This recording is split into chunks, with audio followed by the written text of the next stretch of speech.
Hello my dear students, good evening to all of you. स्वागत है सभी का बच्चों हमारे जेडीएम लेक्चर्स में। मैं आशा करता हूँ आप सब लोग अच्छी तरह से होंगे और अपनी बोर्ड परीक्षा की तैयारी में लग गए होंगे। तो आज हम लोग क्या पढ़ने वाले हैं? आज हम लोग पढ़ेंगे क्लास 10th एनसीईआरटी मैथमेटिक्स का चैप्टर 3, जिसका नाम है दो चर वाले रैखिक समीकरण, जिसे हम इंग्लिश में कहते हैं pair of linear equations into variables. इस चैप्टर की यह 4th वीडियो है। इससे पहले 3 वीडियो पब्लिश हो चुकी है। इस 4th वीडियो में हम दो चरों के रैखिक समीकरण युग्म को विलोपन विधि से हल करना सीखेंगे। इस विलोपन विधि को हम इंग्लिश में एलिमिनेशन मेथड कहते हैं। और इस विधि से समीकरणों को हल करने वाली जो हमारे बुक की एक्सरसाइज है वो है प्रश्नावली 3.3। इस प्रश्नावली का जो फर्स्ट क्वेश्चन है कि निम्न समीकरणों के युग्म को विलोपन विधि तथा प्रतिस्थापन विधि से हल कीजिए। प्रतिस्थापन विधि से हल करना हम लोग 3.2 में सीख चुके हैं। पूरे एक्सरसाइज 3.2 को हम लोग प्रतिस्थापन विधि से ही हल किए हैं। और यहाँ जो विशेष रूप से क्वेश्चन 1 है, इसके जितने भी पार्ट्स हैं उनको विलोपन विधि और प्रतिस्थापन विधि दोनों से हल करने के लिए कहा गया है। तो पहले हम लोग विलोपन विधि को समझें। इस क्वेश्चन फर्स्ट पार्ट में दिए गए समीकरण है x + y = 5, यह हमारा फर्स्ट इक्वेशन है, और 2x - 3y = 4, यह सेकेंड इक्वेशन है। इस तरह से जब दो समीकरण हमें दिए गए हैं तो विलोपन विधि से हल करने में हमें जो फर्स्ट स्टेप फॉलो करना पड़ेगा तो ये देखना पड़ेगा कि समीकरण 1 और समीकरण 2 दोनों में ही या तो x के गुणांक इक्वल हो जाए या y के गुणांक इक्वल हो जाए। जैसे यहां पर x का गुणांक 1 है तो इसमें x का गुणांक 2 है, इसमें y का गुणांक 1 है तो इसमें y का गुणांक -3 है। तो हम यही फर्स्ट स्टेप में प्रयास करते हैं बच्चों कि या तो दोनों समीकरणों में x के गुणांक बराबर हो जाएं, भले उनके साइन बराबर हो न हो, इससे कोई मतलब नहीं है। हमें सिर्फ गुणांकों को के नंबर को देखना होता है, उनके साइन को अभी हम कोई सिग्निफिकेंट नहीं देंगे। तो यहां दोनों में या तो x के गुणांक को बराबर होना चाहिए या y का गुणांक बराबर होना चाहिए। और ऐसा करने के लिए हम पहले भी बता चुके हैं कि अगर कोई दो चरों में रैखिक समीकरण दिया हुआ है तो उस समीकरण को अगर हम किसी नंबर से मल्टीप्लाई कर देते हैं या किसी नंबर से डिवाइड कर देते हैं तो वह समीकरण अपरिवर्तित रहता है, उस समीकरण के मान में कोई परिवर्तन नहीं होता है। तो इसी प्रोसेस का फॉलो करके हम यहाँ यह प्रयास करेंगे कि या तो दोनों में के x के गुणांक बराबर हो जाए या y के गुणांक बराबर हो जाए। तो यहाँ अगर हम x के गुणांक को बराबर करना चाहें तो हमें समीकरण 1 में 2 से मल्टीप्लाई करना पड़ेगा, क्योंकि यहाँ पर 2x है तो 2 से मल्टीप्लाई करने पर इसमें भी 2x + 2y = 10 हो जाएगा। या अगर हम y के गुणांकों को बराबर करना चाहते हैं तो इसमें यहाँ 3y है और यहाँ y है, तो अगर हम समीकरण 1 में 3 से मल्टीप्लाई कर देते हैं तो यह 3x + 3y = 15 हो जाएगा। तो इस तरह से हम दोनों ऑप्शन में से किसी को भी चूज कर सकते हैं। तो यहाँ हम इस समीकरण 1 में 3 से मल्टीप्लाई किया है, यानी y के गुणांकों को बराबर करने का प्रयास किया है। तो लिखा है कि समीकरण 1 को 3 का गुणा करने पर, जैसे ही हम समीकरण 1 में 3 का गुणा करेंगे तो ये हो जाएगा 3x + 3y = 15। इसको हम एक अलग नंबर भी लगा सकते हैं या समीकरण 1 भी लगा सकते हैं, इससे कोई अंतर नहीं है। और यह हमारा जो दूसरा समीकरण है इसको हम लिख लिए कि 2x - 3y = 4। जब ये x के या y के गुणांक बराबर हो जाएं, तब हमें एक चीज और ध्यान देना होता है कि अगर ये बराबर वाले जो गुणांक हुए हैं ये दोनों सेम साइन के साथ हैं, तब तो इस समीकरण में से इस समीकरण को हम घटाते हैं, और यदि जो गुणांक बराबर हुए हैं विपरीत साइन के साथ हैं तो यहां हम दोनों समीकरणों को जोड़ते हैं। इसलिए जोड़ते हैं कि यहां पर जब हम जोड़ेंगे इनको तो x में x जुड़ेगा, y में y जुड़ेगा और यहां अचर पद में अचर पद जुड़ेगा। तो जब यह प्लस और माइनस बराबर हो जाएंगे तो ये कैंसिल हो जाएंगे। इसीलिए यहां अगर हम घटाने का प्रयास करते हैं तो घटाने में यहां माइनस ये साइन चेंज होता है, और जैसे ही हम यहाँ साइन चेंज करेंगे माइनस, यहाँ माइनस है तो प्लस, ये भी प्लस, फिर ये कैंसिल नहीं हो पाएंगे। इसलिए हम सेकेंड स्टेप में यही ध्यान देते हैं कि जिस चर के गुणांकों को हम बराबर किए हैं वह सेम साइन के साथ हैं अथवा ऑपोजिट साइन के साथ हैं। अगर सेम साइन के साथ हैं तो हम इस समीकरण में से इस समीकरण को घटा देते हैं, और अगर अपोजिट साइन के साथ है तो दोनों को जोड़ देते हैं। ये ध्यान देने वाली बात है। यानी पहली बात तो हम गुणांकों को बराबर करने के लिए समीकरण 1 में या समीकरण 2 में उचित संख्या चुन करके गुणा कर लेंगे, ताकि या तो दोनों के x के गुणांक बराबर हो जाए या दोनों के y के गुणांक बराबर हो जाए। अगर ऐसा हो जाता है तो सेकंड में हम यह ध्यान देंगे कि जिस चर के गुणांकों को हम बराबर किए हैं वो दोनों एक ही साइन के साथ हैं या अपोजिट साइन के साथ हैं। अगर सेम साइन के साथ हैं यहाँ समीकरणों को हम घटाते हैं, अगर अपोजिट साइन के साथ है तो समीकरणों को हम जोड़ते हैं। तो चूंकि यहाँ पर प्लस 3y है, यहाँ माइनस 3y है, यह y के गुणांक बराबर होने के बाद ये अपोजिट साइन के साथ हैं, तो हम यहाँ लिखेंगे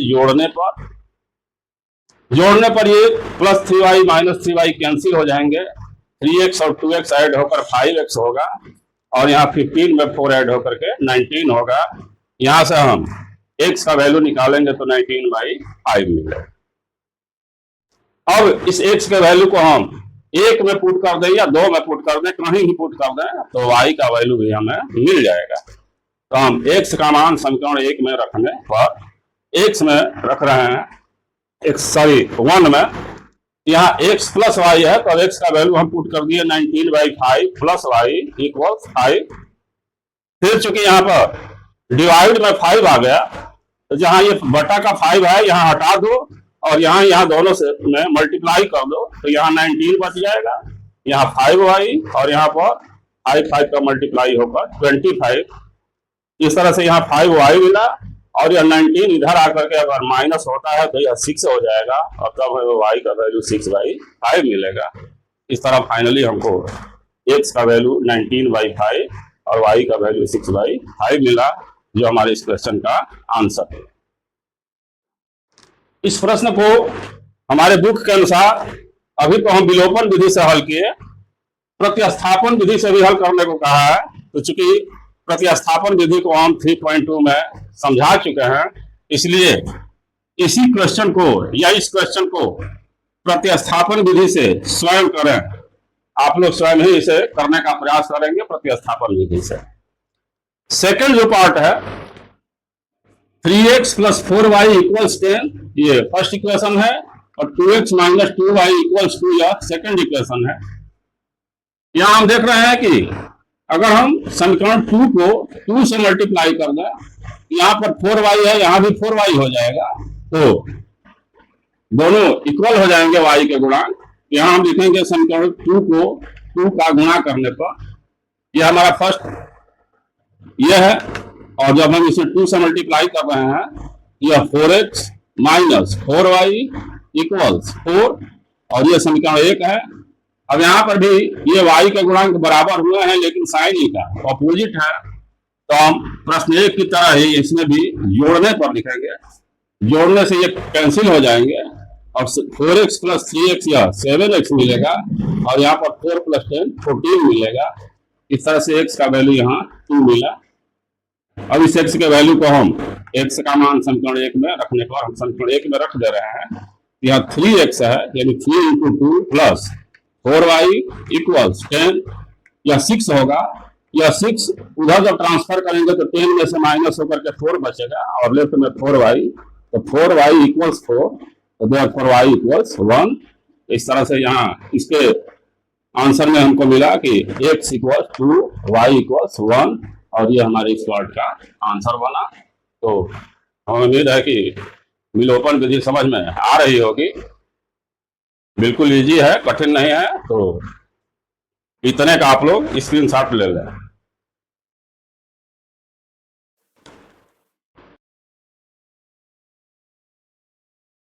इस क्वेश्चन फर्स्ट का जो थर्ड पार्ट है, इसमें दिए हुए समीकरण है 3x minus 5y minus 4 equals 0। अगर यह अचर पद लेफ्ट में भी लिखा हुआ है तो उस तरह से भी हम समीकरणों को हल कर सकते हैं, बशर्ते कि ये दोनों समीकरण इसी रूप में होने चाहिए कि x y के टर्म और साथ में अचर पद, ये तीनों टर्म लेफ्ट में ही रहे दोनों में। और अगर यह अचर टर्म हम राइट में लिख देते हैं तो भी सही है। यहाँ हमने इस -4 को इधर पक्षांतर करके +4 बना लिया, तो इस तरह बना यह 3x माइनस 4y इक्वल्स 4, ये हमारा फर्स्ट इक्वेशन बन गया। यहाँ जो सेकंड है 9x इक्वल्स 2y प्लस 7, यहाँ y वाले टर्म को भी राइट हैंड साइड में लिख दिया गया है, इसको हम इधर पक्षांतर कर लेंगे तो 9x माइनस 2y इक्वल 7, ये हमारा दूसरा समीकरण बन जाएगा। अब यहाँ हम देख रहे हैं कि इस दूसरे समीकरण में x का गुणांक 9 है और यहाँ x का गुणांक 3 है। अगर हम समीकरण 1 को 3 से मल्टीप्लाई कर दें तो इसमें भी x का गुणांक 9 हो जाएगा। तो वही हम यहाँ लिखा है कि समीकरण 1 को 3 का गुणा करने पर, इस 1 में हमने 3 से मल्टीप्लाई कर लिया तो 9x माइनस यहाँ हो गया 15y इक्वल, और ये हो गया 12। और समीकरण 2 हमारा एज इट इज जैसे है उसी तरह हम यहाँ लिख लिए। अब यहाँ देखो बच्चों, ये समीकरण 1 में भी x का गुणांक प्लस का 9 है, यहाँ x का गुणांक प्लस का 9 है, तो जो x के गुणांक आपस में इक्वल हुए हैं या सेम साइन के साथ हैं। और विलोपन विधि का यही मतलब होता है कि या तो x वाले टर्म्स को या y वाले टर्म्स को विलुप्त कर दिया जाए, कैंसिल कर दिया जाए। ये तभी दोनों कैंसिल होंगे जब एक प्लस और एक माइनस हो। तो चूंकि ये दोनों सेम साइन के साथ हैं, इसलिए हम यहाँ पर लिखेंगे घटाने पर।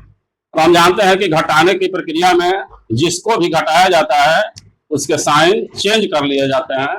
यहाँ ये जो प्लस का 9x है यह माइनस हो गया, जो माइनस 2y है यह प्लस हो गया, और यह जो 7 प्लस में है वह माइनस हो गया। इस तरह से ये कैंसिल हो गए। अब माइनस 15y और प्लस 2y ये आपस में सब्ट्रैक्ट होकर माइनस 13y बने, और यहाँ 12 से अगर 7 माइनस हुआ तो 5 मिला। यहाँ से हमको y का वैल्यू मिलेगा -5/13। फिर हम इस y के मान को 1 में रखें अथवा 2 में रखें, किसी में भी रख सकते हैं। तो हम समीकरण 1 में रखे हैं। समीकरण 1 है हमारा 3x, या 3x हमने लिख लिया, 5y या -5 इंटू y का वैल्यू -5/13 और इक्वल्स 4। ये फर्स्ट समीकरण का राइट हैंड साइड है। ये 3x बना, इन दोनों का जब मल्टीप्लाई हुआ तो माइनस माइनस मल्टीप्लाई होकर के प्लस में 25/13 मिला और इक्वल्स 4। फिर यहाँ डिवाइड में 13 आ गया, तो यहाँ जहाँ यह 13 डिवाइड में है वहां से इसको हटा दो और इस टर्म में और इस टर्म में इसका मल्टीप्लाई कर दो। ये हो जाएगा 13 में 3 का होगा तो 39x प्लस यहाँ से ये हट गया तो 25 बचा, और यहाँ 13 में 4 का हुआ तो 52। इस तरह इधर हमें 39x मिला, और यह 25 अगर इधर आकर के घटता है तो यहाँ हो जाएगा यह 27। तब हमें x का वैल्यू 27/39 मिला, जिसको अगर हम अंश और हर को 3 से डिवाइड कर देते हैं तो यह हमें 9/13 मिलेगा। इस तरह लास्ट में हमें x का वैल्यू 9/13 मिला और y का वैल्यू -5/13 मिला। यहाँ आंसर लिख लेना बच्चों, स्पेस नहीं है, हमने आंसर नहीं लिखा है। इसी तरह यह इस फर्स्ट क्वेश्चन का जो फोर्थ पार्ट है, इसमें हमें दिया है x/2 + 2y/3 इक्वल्स -1। चूंकि यह फोर्थ वीडियो है, अभी हम बताए थे इस चैप्टर की जो वीडियो थर्ड है जिसमें हम प्रतिस्थापन विधि से समीकरणों को हल करना बताए हैं, वहां ये हम बता चुके हैं कि अगर डिवाइड में दो जगह कोई नंबर आ जाते हैं तो दोनों के एलसीएम से हम प्रत्येक पदों में गुणा कर देंगे। जैसे यहाँ 2 और 3 है तो इसका एलसीएम 6 होगा। अगर हम यहाँ 6 से मल्टीप्लाई करते हैं तो वह 6 इस 2 से डिवाइड होकर 3 बनेगा जो 3x हो जाएगा, प्लस यहाँ अगर 6 से मल्टीप्लाई करते हैं तो 3 2 जा 6 हो जाएगा, तो 2 2 जा 4y इक्वल्स, और यहाँ 6 से मल्टीप्लाई होगा तो -6 हो जाएगा। ऐसा करने से एक ही बार में सब डिवाइड वाली संख्याएं कैंसिल हो जाती हैं और हमारा सीधा सीधा समीकरण मिल जाता है। ये हमारा हो गया इक्वेशन फर्स्ट। यहाँ पर x minus y by 3 equals 3, यहाँ दो जगह डिवाइड में नहीं है बल्कि एक जगह है, तो जहां यह नंबर है डिवाइड में वहां से हटा दीजिए, और जहां जहां यह डिवाइड नहीं है वहां इसी का मल्टीप्लाई कर दीजिए। x में अगर 3 से मल्टीप्लाई हुआ तो 3x, माइनस यहाँ से हट गया तो माइनस वाई बचा, इक्वल्स यहाँ 3 में 3 का मल्टीप्लाई हुआ तो 9 मिला। इस तरह से ये हमारा इक्वेशन सेकंड हो गया। अब हम फर्स्ट इक्वेशन और सेकंड इक्वेशन को देखने से हमें लग रहा है कि इसमें भी +3 है, इसमें भी +3 है, दोनों के x के गुणांक ऑलरेडी पहले से ही बराबर हैं, इसलिए हमें इन समीकरणों में किसी नंबर से गुणा करने की कोई जरूरत नहीं है। हम सीधे सीधे दोनों समीकरणों को यहाँ लिख लेंगे कि 3x + 4y इक्वल्स -6, और यह वाला सेकंड वाला है 3x - y इक्वल्स 9।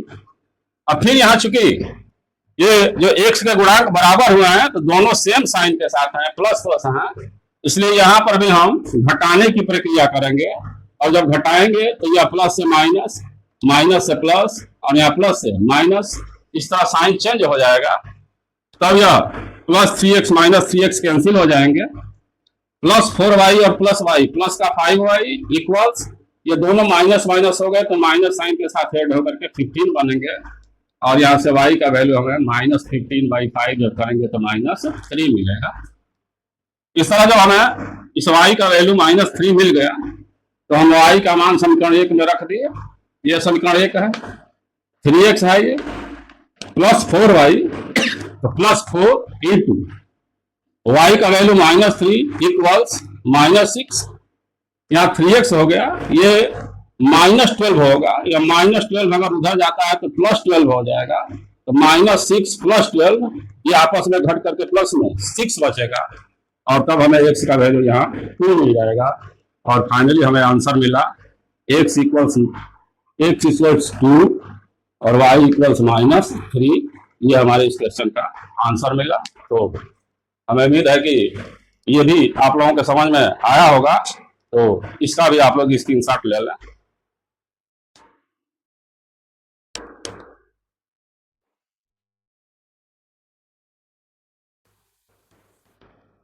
इस एक्सरसाइज का क्वेश्चन 2 का फर्स्ट पार्ट है कि यदि हम अंश में 1 जोड़ दें और हर में से 1 घटा दें तो भिन्न 1 में बदल जाती है। यदि हर में 1 जोड़ दें तो यह 1/2 हो जाती है, वह भिन्न क्या है। अब यहाँ हमें समस्याएं दी गई हैं, और इन समस्याओं के आधार पर हमें 2 समीकरण बनाने पड़ेंगे, और 2 समीकरण बना लेने के बाद उन्हें हमें विलोपन विधि से हल करके प्रश्न का आंसर निकालना है। तो यहाँ पूछा जा रहा है कि वह भिन्न क्या है, तो हम जानते हैं कि भिन्न में अंश होता है और हर होता है, तो हम भिन्न के अंश को x मानेंगे और हर को y मानेंगे। इस तरह से हम मान लेंगे कि माना भिन्न x/y है।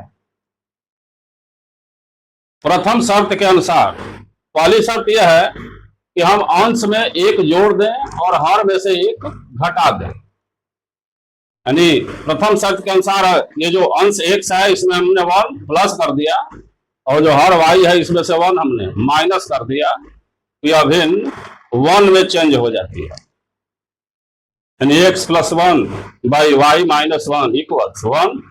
यहां से हम क्रॉस मल्टीप्लिकेशन करके समीकरण बनाएंगे। 1 का मतलब 1/1 है, मतलब एक तरफ हो जाएगा x+1 और दूसरी तरफ हो जाएगा y-1। अगर हम इस y को भी इधर ट्रांसफर करते हैं तो यह x-y बनेगा और यह +1 इधर आकर के -1 होगा। ये वाला -1 और ये -1 ये दोनों ऐड होकर के -2 बनेंगे। इस प्रकार हमारा फर्स्ट इक्वेशन बनेगा x - y = -2। द्वितीय शर्त के अनुसार दूसरी कंडीशन इसमें यह बताई जा रही है कि यदि हर में एक जोड़ दें तो यह 1/2 हो जाती है। अब हमें अंश को जैसे है उसी तरह रख देना है, केवल हमें हर में एक ऐड करना है। ये अंश है x, y हर है, तो इस हर में हमने +1 कर दिया, 1 ऐड कर दिए, जोड़ दिए, तब यह भिन्न 1/2 हो जाती है। यहां से फिर अगर हम क्रॉस मल्टीप्लीकेशन करते हैं तो 2x इक्वल्स ये y+1 में 1 का मल्टीप्लाई होगा तो 1y+1। ये y अगर उधर करते हैं तो 2x - y = 1। ये हमारा समीकरण 2 हो गया। अब यहां हम देख रहे हैं कि समीकरण 1 में भी यहाँ पर y का गुणांक -1 है और यहाँ पर भी y का गुणांक -1 है, दोनों में y के गुणांक बराबर हैं। तो हमें किसी भी समीकरण को किसी नंबर से गुणा या भाग करने की कोई जरूरत नहीं है। तो हमने यहाँ दोनों समीकरण नोट कर लिए। इसके बाद चूंकि ये -y दोनों में है तो सेम साइन है, इसलिए हमने यहाँ समीकरणों को घटा दिया। घटाने पर यह प्लस माइनस में चेंज होगा, यह माइनस प्लस में चेंज होगा और यह प्लस माइनस में चेंज होगा। इस तरह से यह -y और +y कैंसिल हो गए। यहाँ -2x और +x ये आपस में घट करके -x मिला और यहाँ -2 और -1 ऐड होकर के -3 मिला। दोनों तरफ से माइनस माइनस कैंसिल हुआ तो x का वैल्यू हमें 3 मिला। x का मान समीकरण 1 में रखने पर हम इस 1 में रख दिए x का मान, तो यह x का वैल्यू हम 3 पुट कर दिए। -y = -2, ये -y लेफ्ट में रह गया, या +3 इधर गया तो -3 बना, तो -2 और -3 ऐड होकर के -5, यानी -y = -5। माइनस माइनस कैंसिल हुआ तो y का वैल्यू हमें 5 मिला और x का वैल्यू 3 मिला और y का वैल्यू 5 मिला। तो हम भिन्न को मान चुके हैं x/y, तो लास्ट में हमारा जो भिन्न मिला यह 3/5 मिला। यही इस प्रश्न का आंसर मिला। तो इसे भी आप लोग स्क्रीनशॉट ले लें।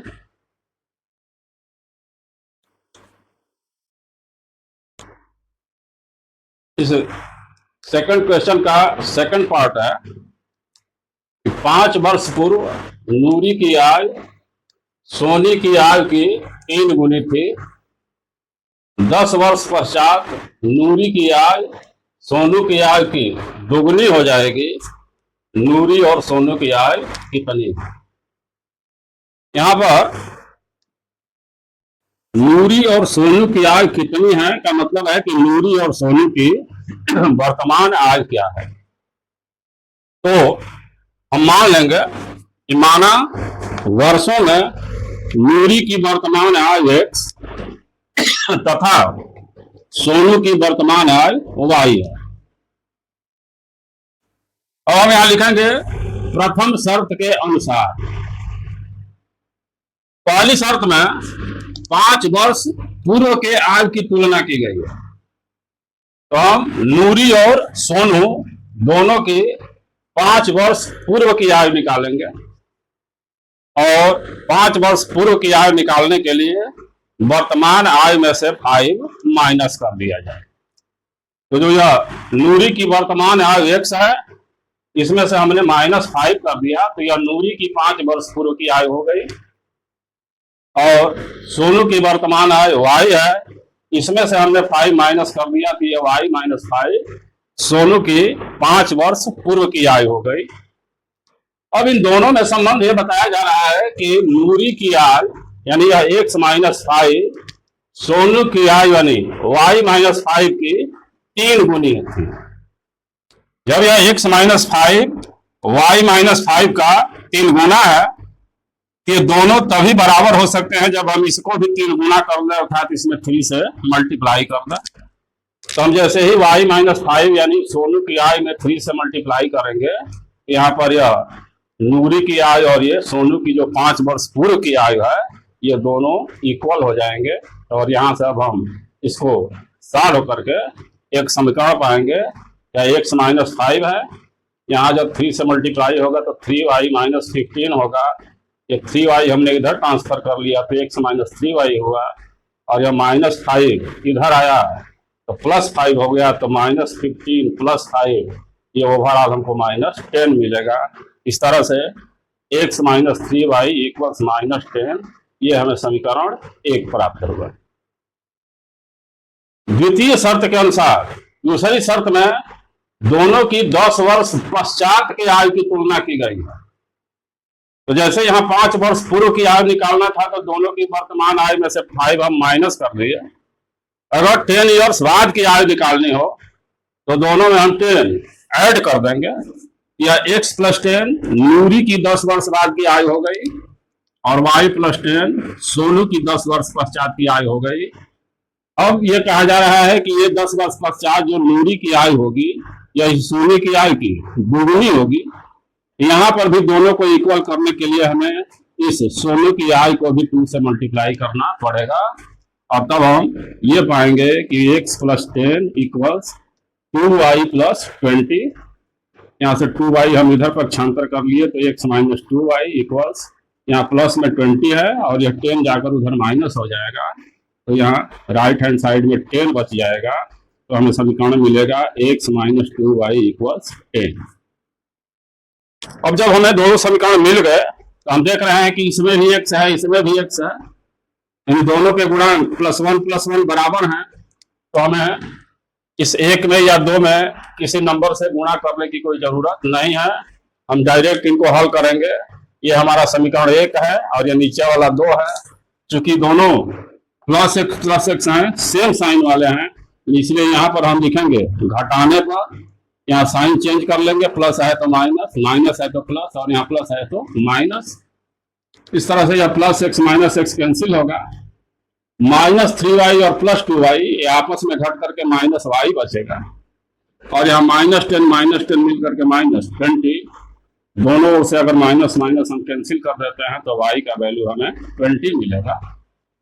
इस y के मान को जब समीकरण 1 में हम रखेंगे तो समीकरण 1 ये है, x - 3y का मतलब 3 × 20 = -10, यानी x माइनस या 60 हो जाएगा, माइनस का 60, -60 अगर उधर जाता है तो +60 होगा, और 60 से यह 10 माइनस होकर के x का वैल्यू हमें 50 मिलेगा। इस तरह x और y का वैल्यू मिलने का मतलब कि जो x है यह नूरी की आयु है जो 50 वर्ष मिली, और जो y है यह सोनू की आयु है जो कि 20 वर्ष मिली। इन प्रश्नों को बिना आंसर शीट देखे भी हम लोग चेक कर सकते हैं कि हमारा आंसर सही मिला है या गलत मिला है।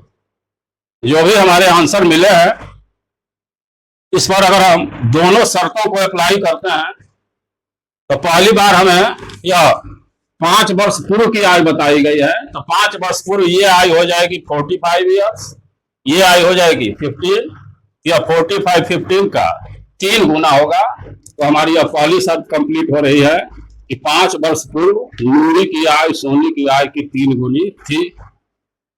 फिर जो दूसरी शर्त है जिसमें 10 वर्ष बाद के आयु की बात कही गई है, तो 10 वर्ष बाद यह 60 ईयर्स हो जाएगा और यह 30 ईयर्स हो जाएगा, या 60 30 का दुगुना होगा। तो हमारी यह शर्त भी कंप्लीट हो रही है कि 10 वर्ष पश्चात नूरी की आयु सोनू की आयु की दुगनी हो जाएगी। इस तरह अगर हम आंसर शीट नहीं भी देखते हैं तो भी यहाँ से हम यह समझ सकते हैं कि हमने जो समीकरणों को हल का दोनों चरों का मान निकाला है वह सही है। तो इस तरह से आप लोग इसका भी स्क्रीनशॉट ले लें।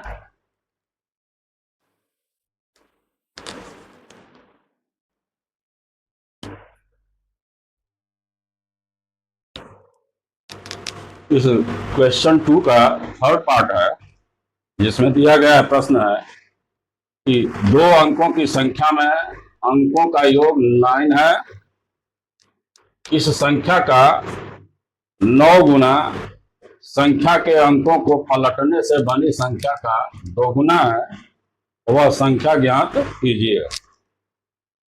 यहाँ जो प्रश्न है यह 2 अंकों की संख्या से संबंधित है, और जहां पर भी बच्चों दो अंकों की संख्या से संबंधित प्रश्न हो तो दो अंकों में एक दहाई का अंक होता है और एक इकाई का अंक होता है। तो यहां हम मानेंगे कि माना संख्या के दहाई का अंक x तथा इकाई का अंक y है। हम दहाई के अंक को x मान लिए, इकाई के अंक को y मान लिए। यहां तक तो बात सिंपल है। यहां इसके बाद थोड़ी समझने वाली बात है कि अगर हम संख्या में दहाई का अंक x मानते हैं तथा इकाई का अंक y मानते हैं तो हमारी संख्या बनेगी 10x प्लस y। ये नहीं कि दहाई का अंक x है, इकाई का अंक y है तो हम संख्या को लिख दें xy। अगर हम xy लिख देते हैं इसका मतलब कि x और y का यहाँ पर मल्टीप्लिकेशन माना जाएगा। जैसे अगर हम कोई संख्या लिखते हैं 35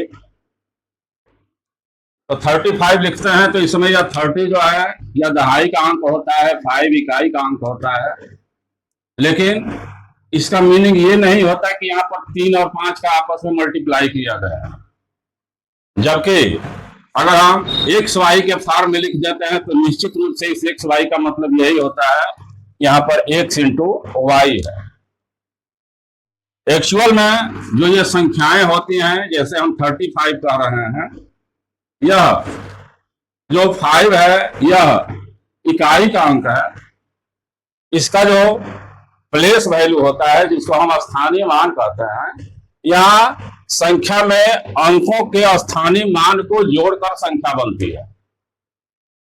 जैसे यहाँ 33 अगर दहाई का अंक है, इसका प्लेस वैल्यू 30 होगा और प्लस करेंगे इसमें, इस इकाई का अंक का प्लेस वैल्यू इतना ही हो जाएगा। तो इस तरह से यह 30 और 5 मिल करके 35 बनता है। यानी कुल मिलाकर के यहाँ पर हम किसी भी संख्या को लिखते समय उस संख्या के अंकों के स्थानीय मान को जोड़ करके संख्या बनाते हैं। यही कंसेप्ट यहां भी यूज करना है कि अगर हम दहाई का अंक x माने हैं और इकाई का अंक y माने हैं तो इस x का जो प्लेस वैल्यू हो जाएगा वो 10x होगा, क्योंकि अब दहाई का अंक है और y इकाई का अंक है तो इसका प्लेस वैल्यू y ही रह जाएगा। इस तरह से हमारी संख्या बनेगी 10x प्लस y।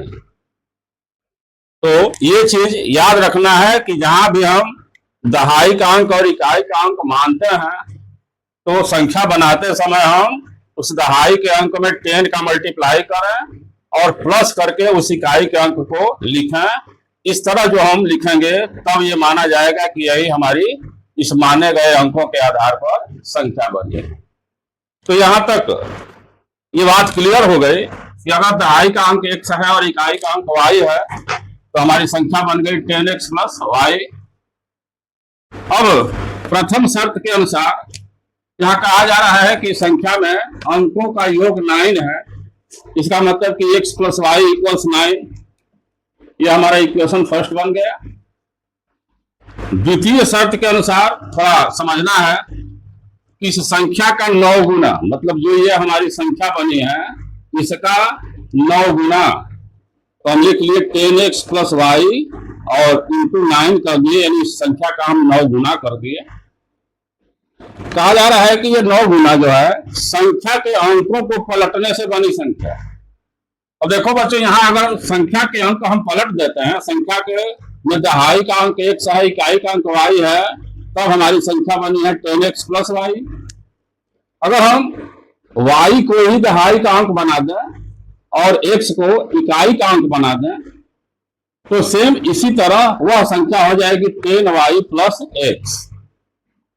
तो जो संख्या के को पलटने से बनी संख्या है 10y प्लस x, इसका दोगुना है, मतलब इसमें हम 2 से ही मल्टीप्लाई करें। तो हमारी दूसरी शर्त है कि अगर जो हमारी पहले से संख्या दी गई है उसका 9 गुना इस संख्या के अंकों को पलटने से जो बन रही है संख्या उसके दोगुने के बराबर है, मतलब 10x plus y into 9 equals 10y plus x into 2। अब इसको हम एक्सपांड करके लिखेंगे तो 9 का मल्टीप्लाई होगा तो ये 90x plus 9y equal 20y plus 2x। यहाँ 90x है, यह 2x इधर आएगा तो माइनस होकर के 88x मिलेगा, और यहाँ प्लस में 9y है, या 20y अगर इधर आता है तो माइनस 20y होगा, जो घट करके माइनस 11y होगा और इक्वल्स 0 रह जाएगा। यहाँ चूंकि ये दोनों टर्म 88 और 11 से डिवाइड हो जाने वाले हैं, इसलिए हम अगर इसको 11 से डिवाइड कर देते हैं तो यह 8x माइनस वाई इक्वल्स 0, यह हमारा समीकरण 2 बन गया। और यह समीकरण 2 हो गया है, और समीकरण 1 में x प्लस वाई इक्वल्स 9 है। हम देख रहे हैं कि इसमें भी y है, इसमें भी y है, तो यहाँ किसी समीकरण को किसी नंबर से मल्टीप्लाई करने की कोई जरूरत नहीं है। ये हमारा समीकरण 2 बना है, यहीं पर हम समीकरण 1 लिख लिए, और चूंकि इसमें प्लस वाई है, इसमें माइनस वाई है, इसलिए हम यहाँ लिख दिए। जोड़ने पर ये दोनों कैंसिल हो गए। 8x में x ऐड हुआ तो 9x, और यहाँ 0 में 9 ऐड हुआ तो 9, तो 9x इक्वल्स 9, तो x इक्वल्स 1, यानी हमारी संख्या के दहाई का अंक मिल गया।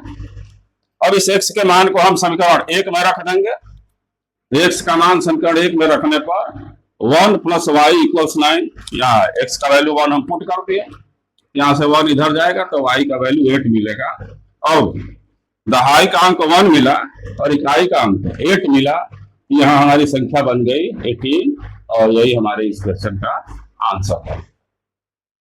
तो इसका भी आप लोग स्क्रीनशॉट लेगा।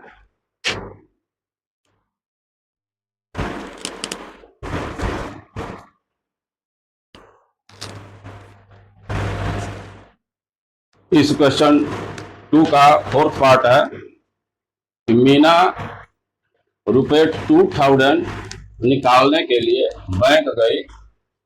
उसने खजांची से रुपए 50 और रुपए 100 के नोट देने के लिए कहा। मीना ने कुल 25 नोट प्राप्त किए। ज्ञात कीजिए कि उसने रुपए 50 और रुपए 100 के कितने कितने नोट प्राप्त किए। यहाँ टोटल जो रुपए निकाले गए हैं वो 2000 है। इसी में कुछ 50 रुपए के नोट हैं और कुछ 100 के नोट हैं। यही हमें बताना है कि, और कुल नोटों की संख्या 25 है। हमें यह बताना है कि 50 रुपए के कितने नोट हैं और 100 रुपए के कितने नोट हैं।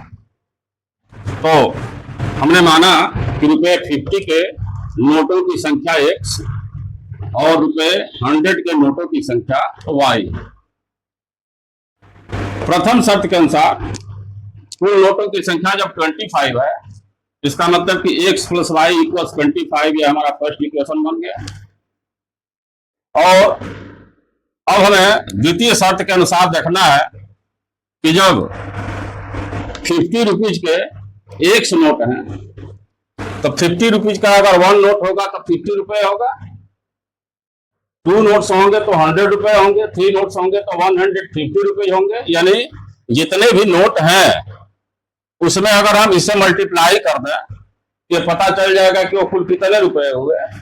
तो चूंकि 50 के नोटों की संख्या x है, तो ये कुल रुपए हो जाएंगे 50x, और चूंकि 100 के नोटों की संख्या y है, तो वह कुल रुपए हो जाएंगे 100y। इस तरह से हम द्वितीय शर्त में पाएंगे कि 50x plus 100y equals total ये अमाउंट 2000 है, तो इतना हो जाना चाहिए। क्योंकि यहाँ पर बड़ी बड़ी संख्याएं हैं और ये तीनों के तीनों संख्याएं 50 से डिवाइड हो जाने वाली हैं, तो हमने यहाँ 50 से डिवाइड करके लिख लिया कि x प्लस 2y इक्वल्स, इसको 50 से डिवाइड किया तो 40 मिला। ये हमारा समीकरण 2 हो गया, और यह समीकरण 1 है। क्योंकि दोनों में x इक्वल है, इसलिए केवल दोनों को घटा देने पर ही ये विलुप्त हो जाएंगे विलोपन विधि में। तो हमने लिख दिया यहाँ घटाने पर, ये प्लस से माइनस, और यहाँ भी प्लस से माइनस, साइन चेंज कर दिया हम। x कैंसिल हो गया, 2y से y माइनस हुआ तो y बचा, और यहाँ 40 से 25 माइनस हुआ तो 15 मिला। तो यहाँ y का वैल्यू हमें 15 मिला, मतलब जो 100 के नोटों की संख्या है वो 15 है। y का मान समीकरण 1 में जब रखेंगे यहाँ है x प्लस वाई इक्वल्स 25, यहाँ x प्लस वाई का वैल्यू हम 15 रख दिए इक्वल्स 25, या 15 जाकर उधर माइनस हो जाएगा, x का वैल्यू मिलेगा 10, यानी x जो है वो 50 रुपीज के नोट हैं और y जो है 100 के नोट हैं। तो एट लास्ट हम आंसर पाएंगे कि अतः 50 रुपए के नोटों की संख्या 10 मिली और 100 रुपए के नोटों की संख्या 15 मिली। ये हमारे इस प्रश्न का उत्तर बना। इसका भी आप लोग स्क्रीनशॉट ले लें।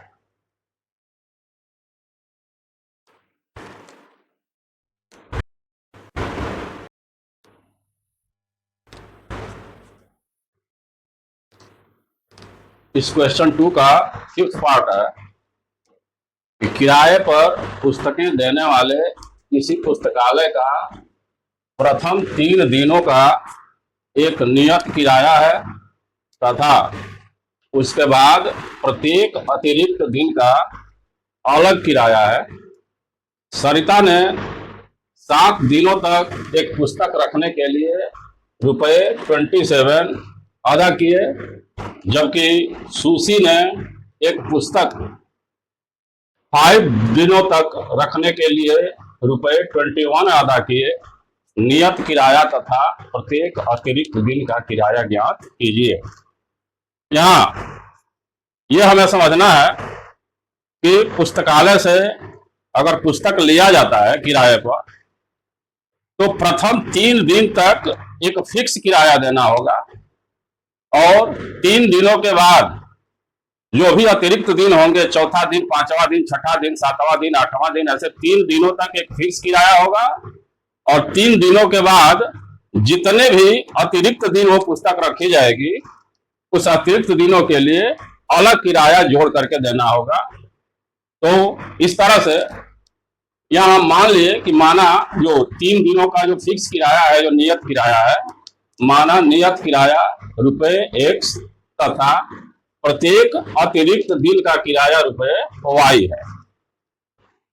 अब प्रथम शर्त के अनुसार पहली शर्त यह है कि सरिता ने 7 दिनों तक पुस्तक को रखा है।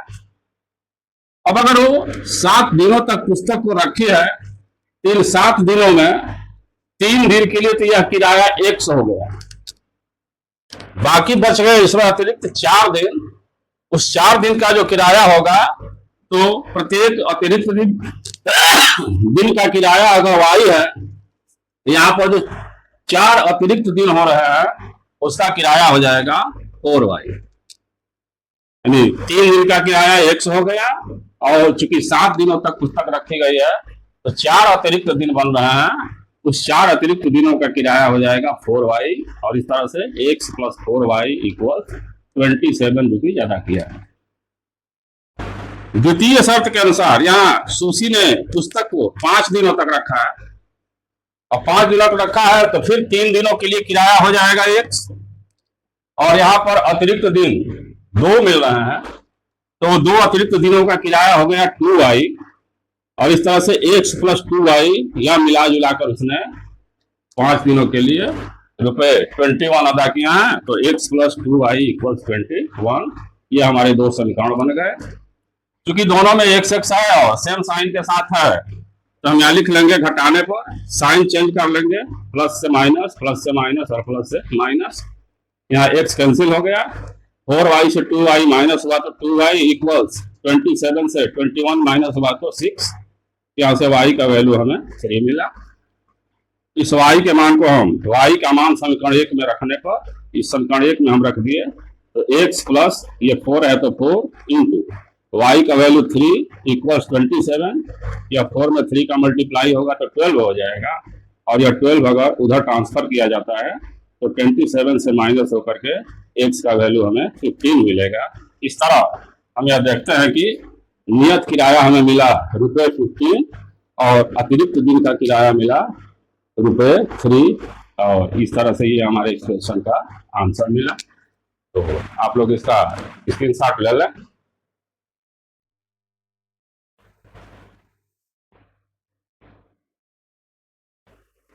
तो इस तरह से हमारा यह